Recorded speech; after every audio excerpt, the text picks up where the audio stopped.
All right, welcome M3 students. Today this is going to be super short, and actually the homework should be super short and fast for you. This is just reminding you how to use an area formula and what all the area formulas are. There are a bunch of formulas that we already assume that you know, and in the next few lessons coming up, it is going to be very important that you already know them, because if you don't, you're going to have a very difficult time doing the surface area and volume pieces that are coming up in the next few days. So you've learned a whole bunch of formulas in the past. They're all right here.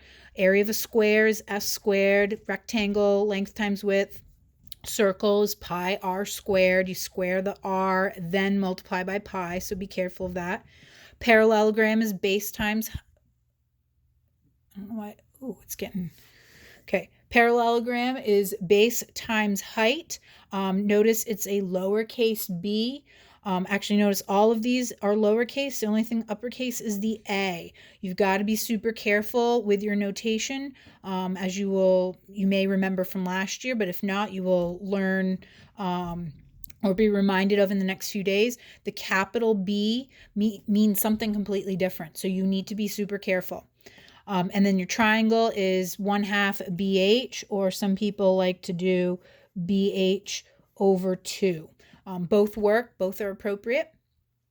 Just remember, in the parallelogram formula and the triangle formula, your base and your height must meet at a right angle. So when you're looking for what numbers to use, you are looking for that right angle, and those two measurements that match up, make that right angle, will be your base and your height. One other area formula that we assume that you know is the area of a trapezoid. So you've got 1/2 times, and then in parentheses, b1 plus b2 times the height. b1 and b2 are the two bases of the trapezoid. Trapezoids have two bases that are different lengths. So you add them together first, multiply it by the height, and then you can take half. So how do you use a formula? We've used, I don't know why it keeps getting blurry here. We've used a whole bunch of formulas all throughout M2 and M3. You're going to use formulas going forward in your high school classes. The expectation doesn't change. The very first thing you do is you write the formula every single time. I don't care if you already know it. I don't care if it's a super duper easy, simple formula that everybody already knows. You must write the formula as your first line of work. Second line of work, you substitute in what you know. So for this one, I'm looking at this trapezoid. I don't know what the area is. That's what I'm figuring out. 6 and 10 were my two bases right here, 6 and 10. And then my height is 4. The height meets the base at a right angle. So that's how we know that that's the height.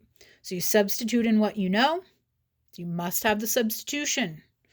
No simplifying it. I know that you can do 6 plus 10 in your head and you know it's 16.